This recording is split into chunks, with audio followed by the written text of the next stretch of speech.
ወደ ቁልቢና ወደ ቁልቢ ቅዱስ ገብርኤልና ወደ አዋሳ ገብርኤል እንግዲህ ለማስጓዝ ዝግጅቱን አጠናቋል ማለት ነው።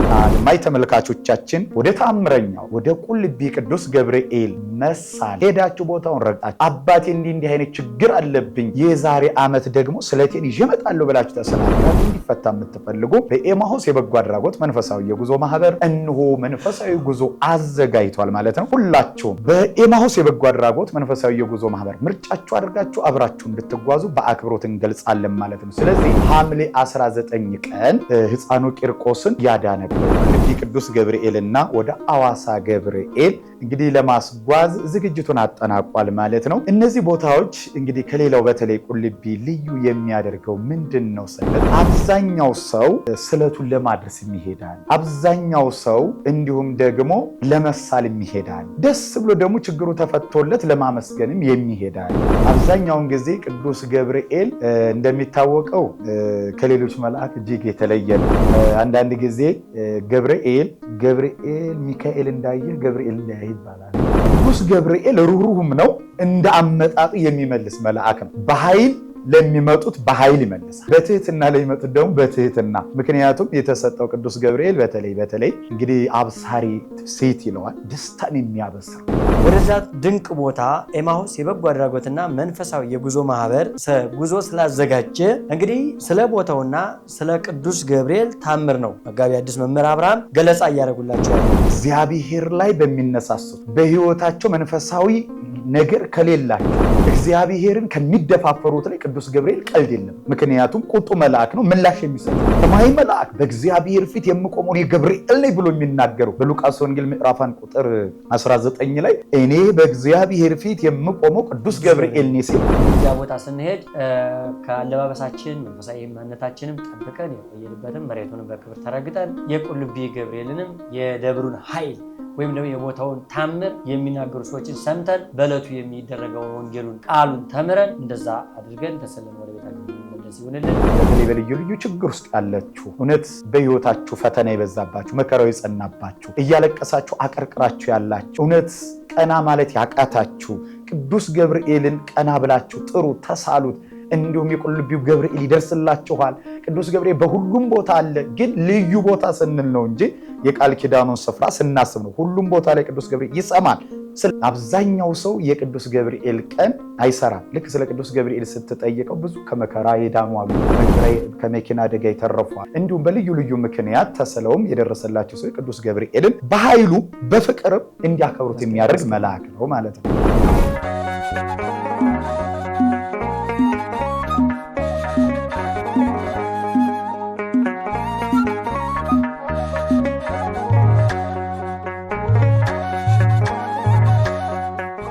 በስመ አብ ወወልድ ወመንፈስ ቅዱስ አሐዱ አምላክ አሜን። ሰላም የተወደዳችሁ ውድ የኤማሁስ ሚዲያ 23 ቤተሰቦቻችን በመላው ዓለም ሆናችሁ የምትከታተሉ ቻናላችንን ላይክ፣ ሼር፣ ሰብስክራይብ በማድረግ እንዳትረሱ እያልን ዛሬ እንግዲህ ከመጋቢ ሐዲስ ከመምህር አብርሃም ጋር በተለያዩ መርሃ ግብሮች ቆይታ እናደርጋለን። እንዲሁም ደግሞ በታምረኛው ቁልቢ ቅዱስ ገብርኤል የምናደርገውን ጉዞ አስመልክተን የተወሰነ ውይይት እናደርጋለን። በዚህም እስከ መጨረሻው በመስማት የጉዞው ተሳታፊ ትሆኑ ዘንድ እንዲሁም ደግሞ በየጊዜው የምናደርጋቸውን መንፈሳዊ መርሃ ግብሮች ወደ እናንተ እንድናደርስ ቻናላችን ከፍ እንዲል በዚህ ሰብስክራይብ በማድረግ እንድትረዱን እያል እንግዲህ ከመምህር መጋቢ ሐዲስ ከመምህር አብርሃም ጋር የምናደርገውን ቆይታ እንጀምራለን። መምህር መጋቢ ሐዲስ መምህር አብርሃም እንኳን ደህና መጡ።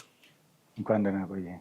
መልካም እንግዲህ ያው በተለያዩ መርሃ ግብሮች ሁልጊዜም ገለጻ እናደርጋለን። ዛሬ ግን እስኪ በታምረኛው በርሜ ቅዱስ ጊዮርጊስ ካቆምን በኋላ ወደ ተለያዩ ጉዞዎች እንደምናደርግ ገለጻ እያደረግ ሰንብተናልና ብዙም እንግዲህ ሰውም እየደወለ አይደለም ወይም ደግሞ ቪዲዮውን እያየው አይደለምና ቪዲዮአችንም ቫይራል እንዲወጣ አሁን ደግሞ የፊታችን ሐምሌ 19 ወደ ቁልቢ ቅዱስ ገብርኤል እንሄዳለን። እንግዲህ ወደዛ የሚሄድ ሰው እንደምታውቁት ብዙ ነው።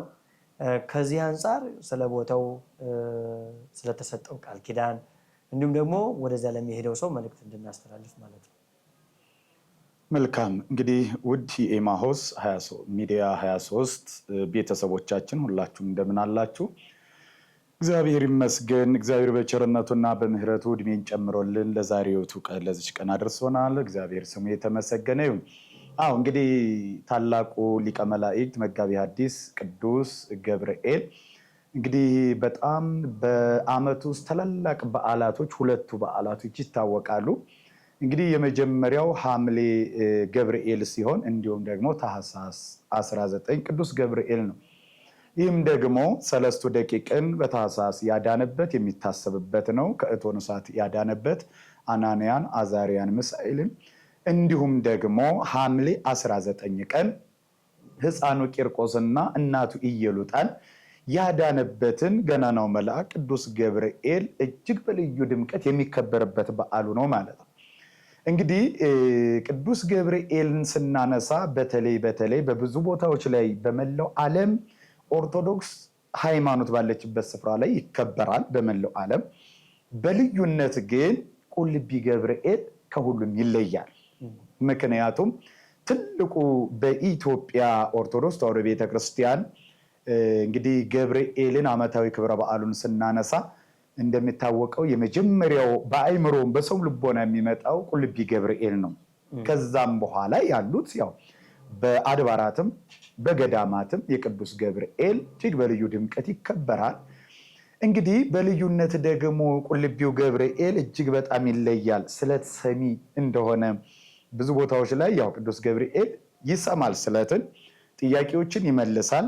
በተለይ ልዩ የሚያደርገው የቃል ኪዳኑ ስፍራ ደግሞ በተለይ አሁን ቁልቢ ገብርኤል፣ ከዛ ዘብር ገብርኤል፣ አዋሳ ገብርኤል እንደዚህ እያሉ ሌሎችም ይቀጥላሉ ማለት ነውና ነገር ግን ዛሬ ደግሞ እንደ ኤማሁስ የበጎ አድራጎት መንፈሳዊ የጉዞ ማህበር ወደ ቁልቢ ቅዱስ ገብርኤልና ወደ አዋሳ ገብርኤል እንግዲህ ለማስጓዝ ዝግጅቱን አጠናቋል ማለት ነው። እነዚህ ቦታዎች እንግዲህ ከሌላው በተለይ ቁልቢ ልዩ የሚያደርገው ምንድን ነው ስንል አብዛኛው ሰው ስለቱን ለማድረስ የሚሄዳል። አብዛኛው ሰው እንዲሁም ደግሞ ለመሳል የሚሄዳል። ደስ ብሎ ደግሞ ችግሩ ተፈቶለት ለማመስገንም የሚሄዳል።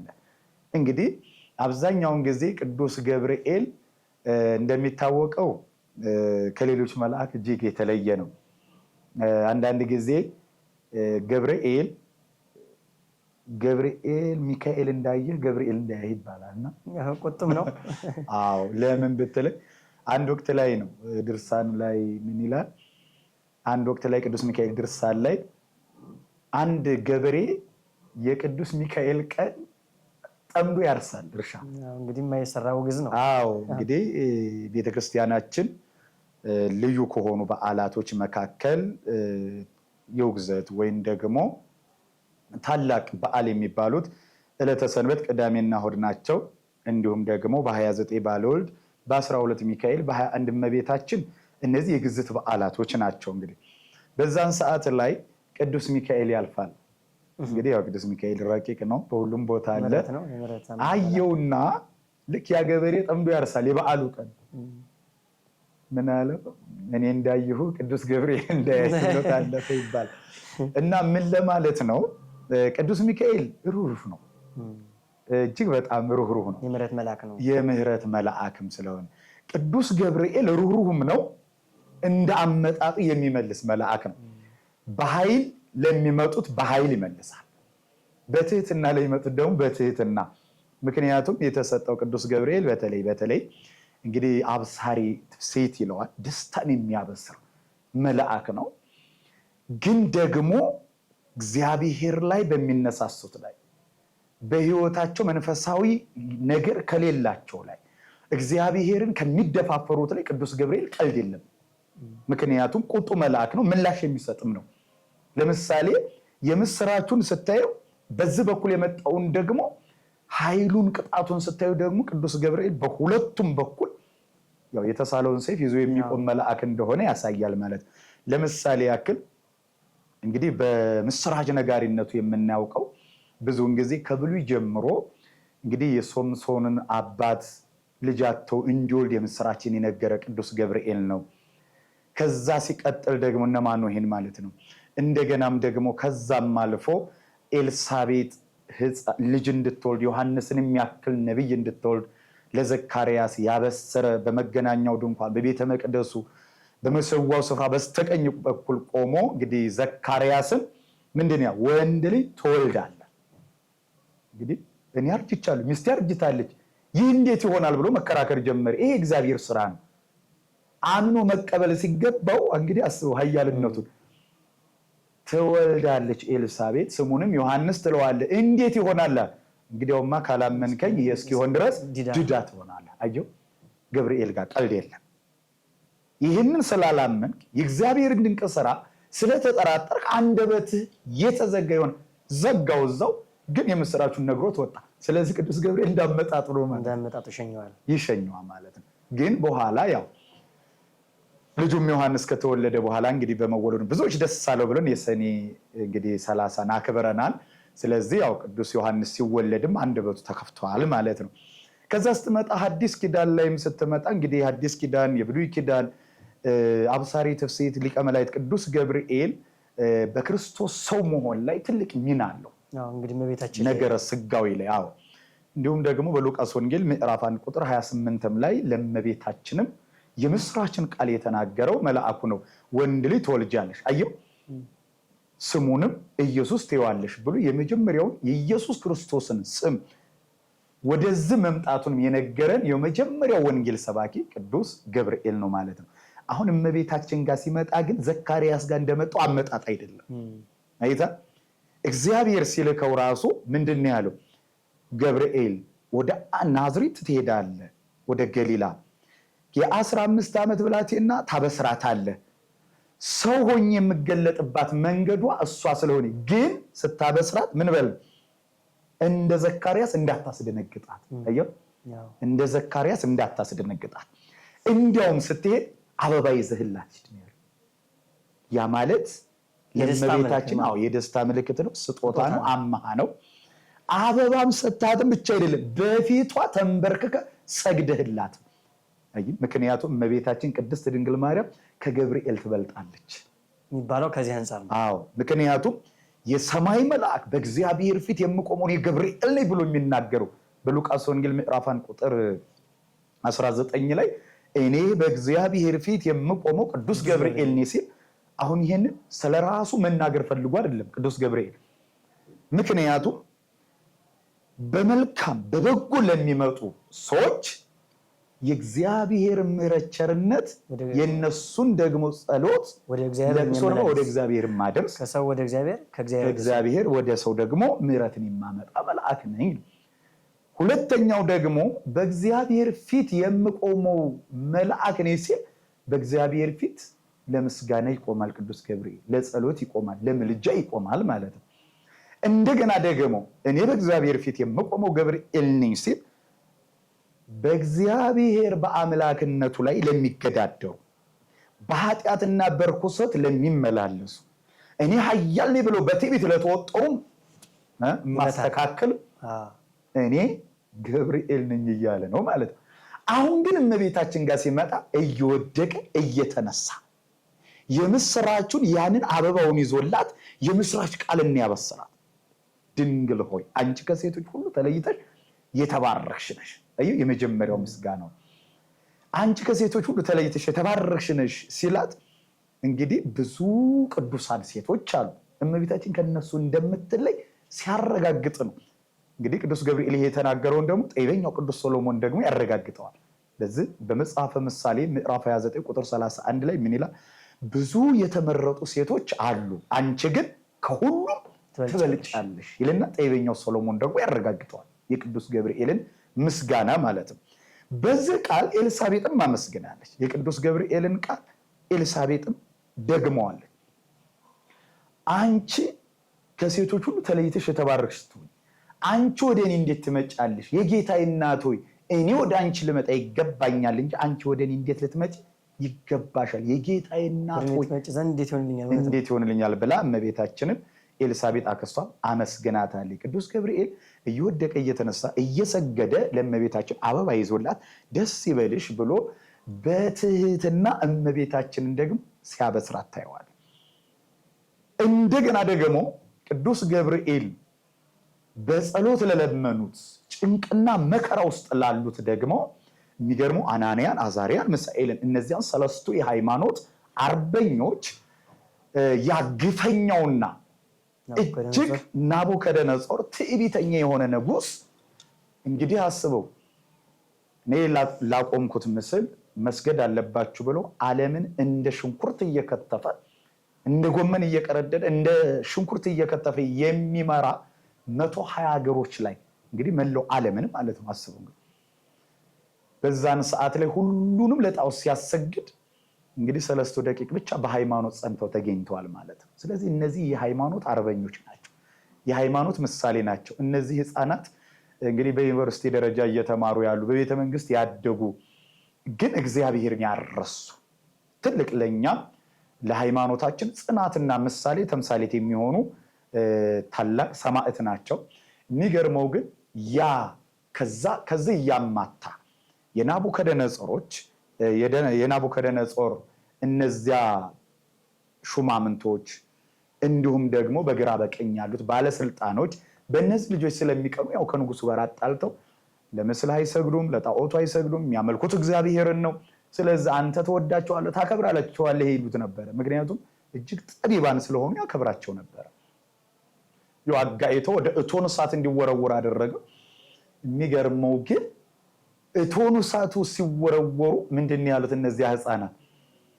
እግዚአብሔር ከተወረወርንበት የእቶን እሳት ያድነናል። አየው እምነት ነው። ሐዋርያው ቅዱስ ጳውሎስ በዚህ በሮሜ መልእክቱ ምዕራፍ 11 ቁጥር 1 ጀምሮ ስለ ሃይማኖት ስለ እምነት አባቶች ይናገራል። የነ አቤልና የነ አብርሃምን የነ ኖህን የነ ሄኖክን የሌሎችንም ቅዱሳን እየጠቀሰ እምነት ምን ያክል ኃይል እንዳለ ይናገርና የነዚህ የ3 ደቂቅ እምነታቸው ደግሞ ምንድነው? እግዚአብሔር ከዚህ እቶን እሳት ያድነናል። አንድ ግን ባያድነንም እንኳን አየህ አሁን የኛ በእሳት መቃጠልና መሞት እግዚአብሔር ለሰማዕትነት የሚያበቃን በጎ ነገር ከሆነ ምክንያቱም አባቶቻችን በእሳት ተቃጥለው ሰማዕትነትን ተቀብለዋል። በሰይፍ አንገታቸውን ተቆርጠው ሰማዕትነት ተቀብለዋል። በመጋዝ ተሰንጥቀው ሰማዕትነትን ተቀብለዋል። እንዲሁም ደግሞ በድንጋይ ተወግረው ሰማዕትነትን የተቀበሉ አሉ። እኛን ደግሞ እንደነዚህ ቅዱሳን ሰማዕታት በእሳት ውስጥ ተጥለን በእሳት ተቃጥለን ሰማዕትነትን አግኝተን የኛን የክብር አክሊል እግዚአብሔር መቀዳጀት የሚወደው ለክብር ከሆነ ብንቃጠልም ለበጎ ነው። አየው አሁን እዚህ ጋር አንዳንድ ሰዎች ምንድነው የሚያደርጉት? ጌታ ሆይ ቅዱስ ገብርኤል ሆይ አባቴ ይሄንን ችግሬን ፈታልኝ፣ ከዚህ ከመከራ አድነኝ፣ ከዛ አድነኝ እንላለን።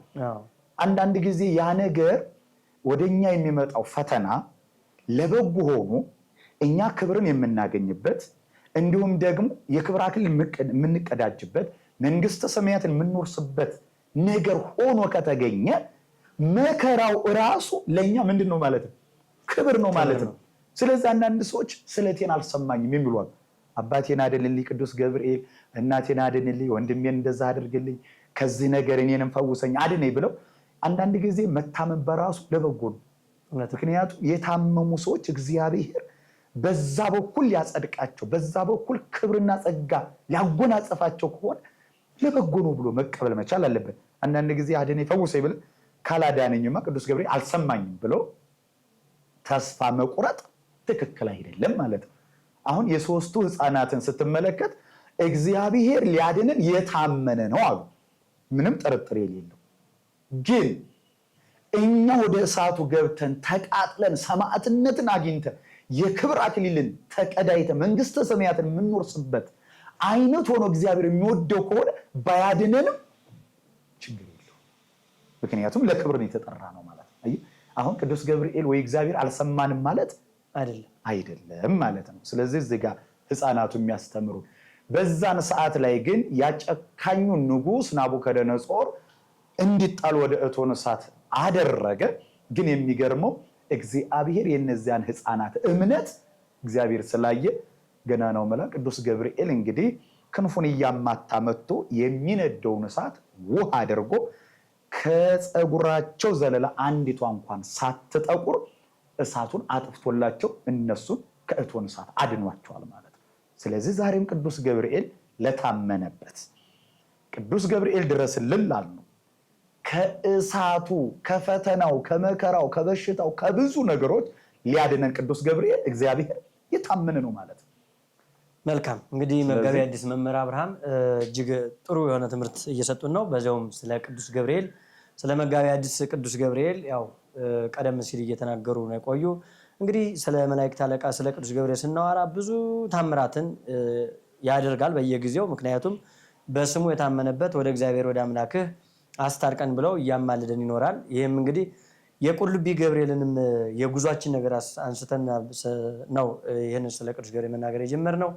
ወደዛ ድንቅ ቦታ ኤማሁስ የበጎ አድራጎትና መንፈሳዊ የጉዞ ማህበር ጉዞ ስላዘጋጀ እንግዲህ ስለ ቦታውና ስለ ቅዱስ ገብርኤል ታምር ነው መጋቢ ሐዲስ መምህር አብርሃም ገለጻ እያደረጉላቸው ያለ። ምክንያቱም ቁልቢ ገብርኤል ዶ ከበሽታው ያልዳነ ስለቱ ያልደረሰለት እንደውም ይባላል አንዳንድ ሰዎች የሚሰጡት ሲያጡ የሚሰጡት አጥተው እንኳን ምንም ነገር ሳይኖራቸው ለመሄድ ብቻ መሳፈሪያ ይዘው ግን አድርሶ የተባሉትን ራሱን ተስለውት መልሰው አመጣው ሰርተውበት ሁሉ ሰጡ ይባላል። እና ቅዱስ ገብርኤል ላይ ያልተለወጠ ታሪኩ የለም። የሁላችን ታሪክ አለ።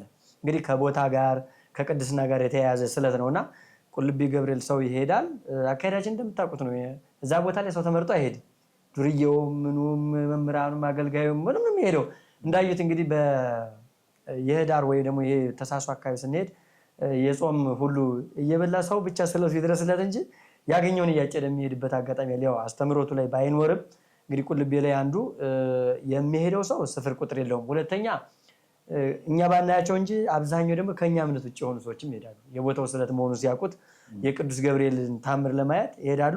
ተደርጎላቸው ሲመጡ ነው እነዚያ ሰው የሚታዩና ሁላችን በዚህ በረከት ተሳትፈናል። አሁንም ኤማሁስ የበጎ አድራጎትና መንፈሳዊ ጉዞ ማህበር በኤማሁስ ሚዲያ 23 ላይ እያስተላለፈላችሁ ያለ ስለ ዕለቱ ትምህርት ብቻ ሳይሆን ወደ ቦታው እንድንሄድ ከወዲሁ እንድትመዘገቡ እንግዲህ ለመመዝገብ ደግሞ እዚህ መገናኛ መሰረት ደፋር 3ኛ ህንፃ መሰረት ደፋር ሞል ላይ 3ኛ ቢሮ 3ኛ ፎቅ ቢሮ ቁጥር 17 ላይ መታችሁ በአካል እንድትመዘገቡ ወይም ደግሞ በማህበሩ ስልክ እንድትመዘገቡ በማለት ኤማሁስ ያሳስባል። ሌሎችም የጉዞ መርሃ ግብሮች አሉ። እንደው በዚህ ላይ ልናየው የምንችል ቁልቢ ላይ ስንሄድ ጨምረው እንዲሄዱበት ነው። ምናልባት ስብከቱን ጠራ አድርገን ወደዚህኛው እንድንመለስ ብዬ ነው።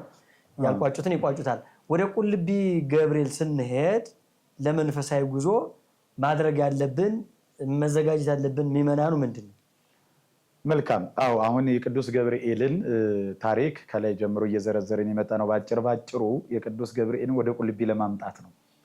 ስለዚህ ቅዱስ ገብርኤል ምን ያክል ስለትን የሚሰማባት እንደሆነ ምን ያክል ደግሞ ነባባሽ እንደሆነ ለብዙዎች የደረሰ እንደሆነ ዛሬም ብዙዎች ቅዱስ ገብርኤል ያላደረገላቸው ሰዎች የሉም። በነገራችን ላይ በኃይሉ በዓሉንም ያስከብር ነው። አሁን ብዙውን ጊዜ ስታያቸው ሹፌሮች ራሱ መኪና ሹፌሮች ብዙውን ጊዜ የቅዱስ ገብርኤል ቀን ሁሉም አይሰራም። አብዛኛው የምትለው ሰው ያከብረዋል። አሁን አብዛኛው የቅዱስ ሚካኤል ሊሰሩ ይችላሉ። ለምንድን ነው ስትል ቅዱስ ገብርኤል እንዲያከብሩት የሚፈልግ ከሆነ ጋራ ያላትማል ኃይሉን ለመግለጥ ማለት ነው። ያም ደግሞ አሁንም የማይገባቸው ከሆነ 1 2 3 ጊዜ ይድርና ከዛም በኋላ በራሱ መንገድ እንዲያከብሩት የማድረግ አብዛኛው መኪና ላይ ስታይ ቅዱስ ገብርኤል ጠብቀኝ የሚል እና አብዛኛው ሰው የቅዱስ ገብርኤል ቀን አይሰራም።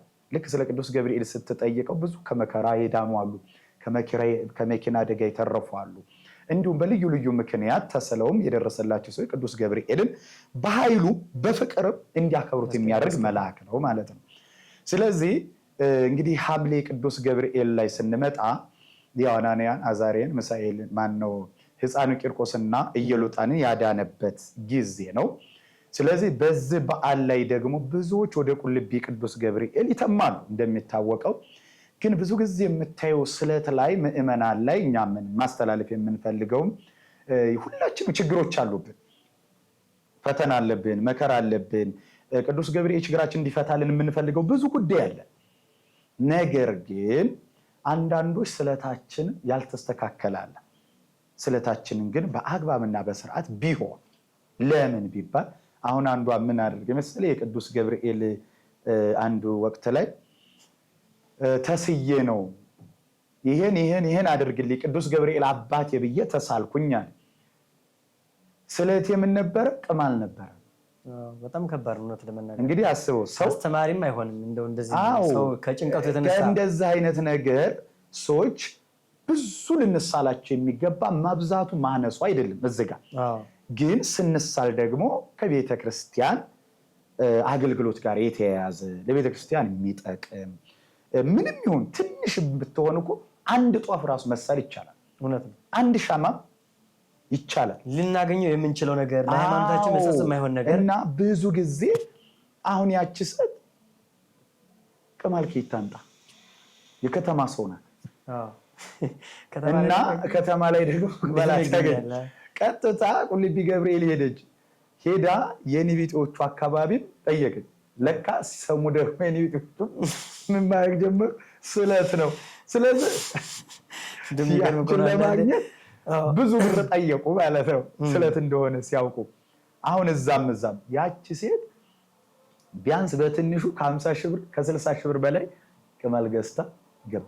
አሁን ይሄን ቅማል የት ነው የሚወድቀው? ስለዚህ ቅዱስ ገብርኤል ለነዚያ ነቢያቶችም ስራ ሰራ። ግን የሚገርመው ስለት ነው። ያቺ ሴትዮ ምን አደረገች?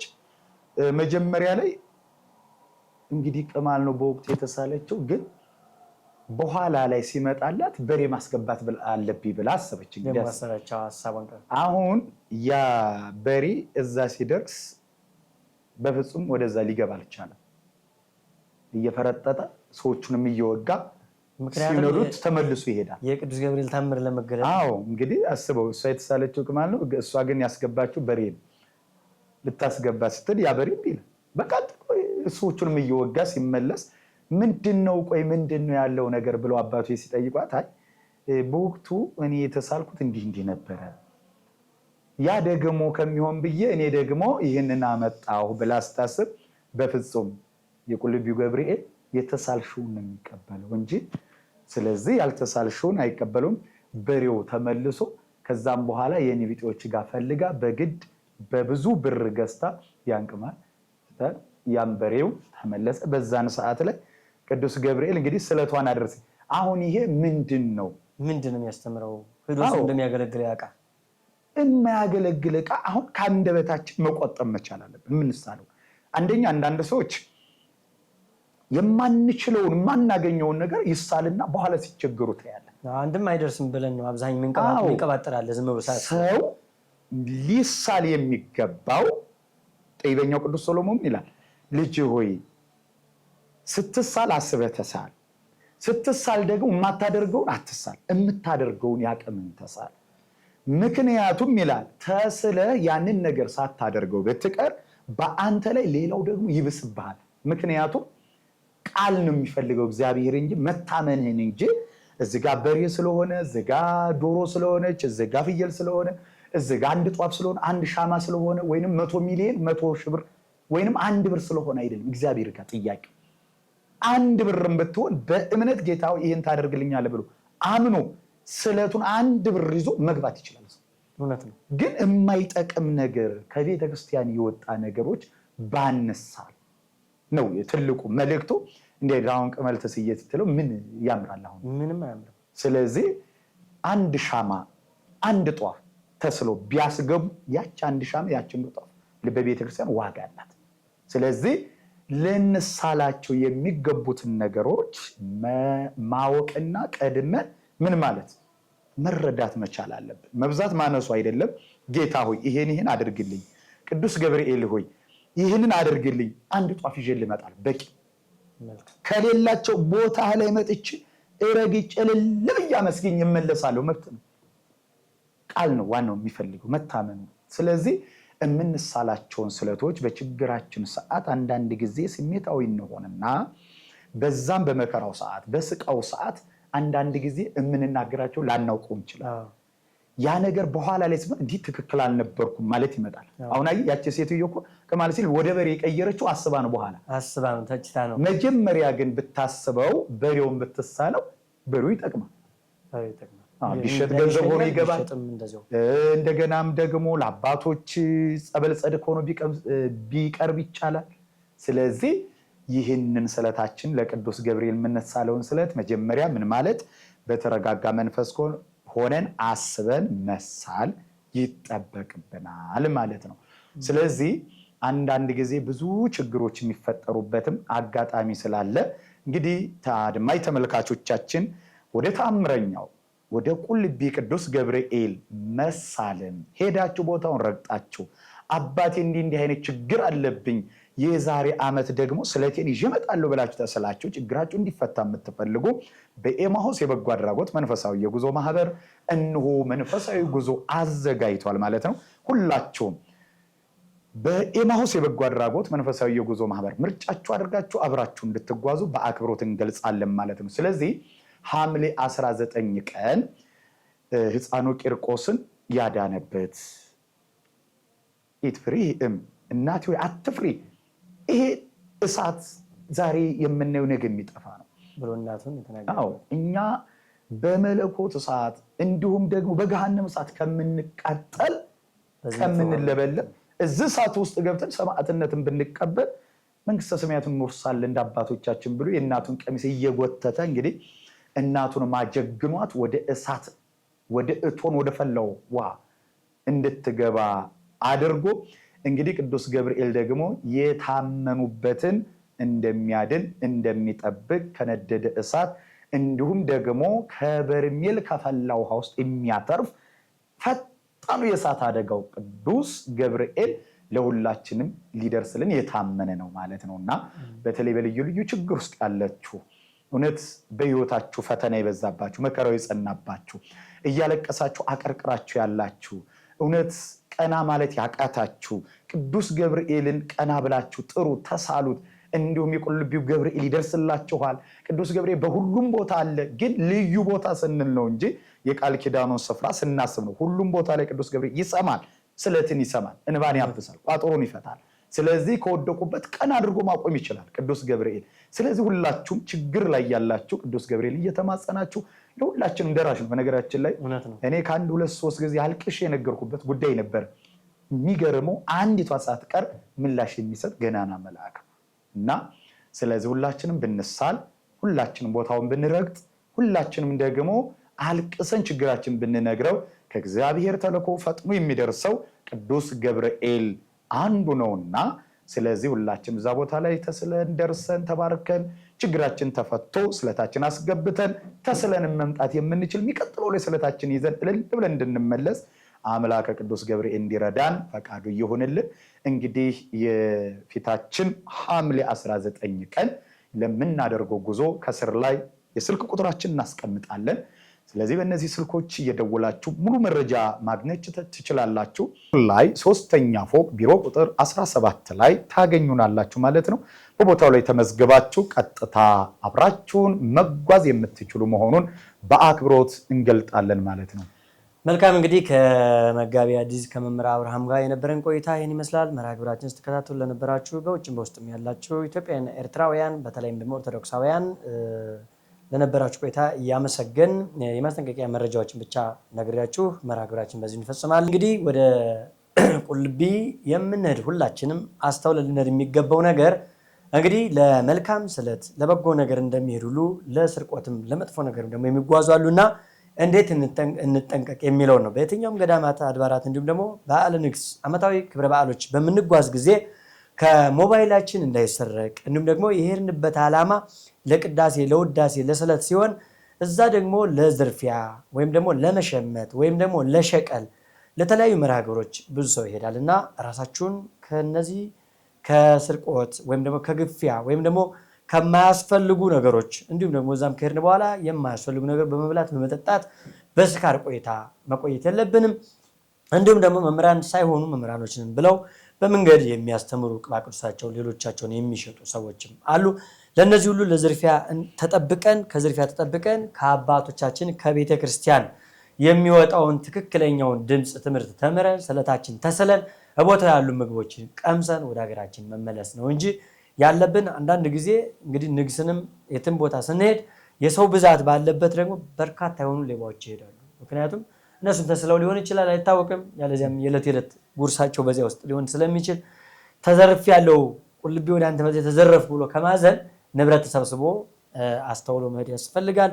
ቅድም እንደተናገሩት አባታችንም የምንሳለው እኔም በዚህ በቁልቢ ገብርኤል ላይ ብዙ ነገር ተደርጎልኛል።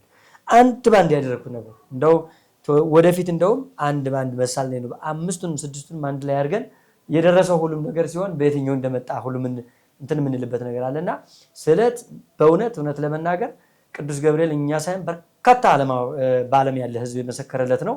እንግዲህ ህዝቡም በየብስም በምድርም ወይም ደግሞ በሰማይም በአየር ነው የሚጓዘው። በምድር ያለም የሞተው ይሞታል እንጂ እስካሁን ደንግጦ አይቀርም። የሚደነግጥበትም ነገር የለ። ቁልቢ በጣም ለመጠጣት እንኳን ተደራጅተው ከዚህ እዛ ነው ቁጭ ብለን የምንጠጣ ብለው ወጣቱ የሚሄድበት ነው፣ አንዳንዱ በሞተር የሚሄድበት ነውና ስንሄድ የተሳልነው ነገር ወደኋላ እንዳይቀርብን የምንሳለውን ነገር ጠብቀን ልናገኘው የምንችል ወይም ደግሞ ስጠኝና ልስጥህ ከሆነ ስናገኝ የምንሰጠው ነገር ነው አንደበታችን መናገር ያለበት።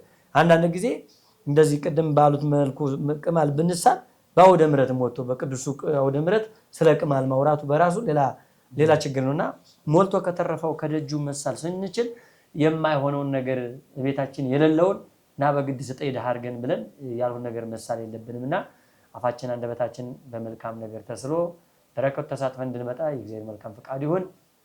እንግዲህ እዚያ ቦታ ስንሄድ ከአለባበሳችን መንፈሳዊ ማንነታችንም ጠብቀን የቆየንበትም መሬቱንም በክብር ተረግጠን የቁልቢ ገብርኤልንም የደብሩን ኃይል ወይም ደግሞ የቦታውን ታምር የሚናገሩ ሰዎችን ሰምተን በዕለቱ የሚደረገውን ወንጌሉን ቃሉን ተምረን እንደዛ አድርገን ተሰለን ወደ ቤታችን እንመለስ ይሁንልን።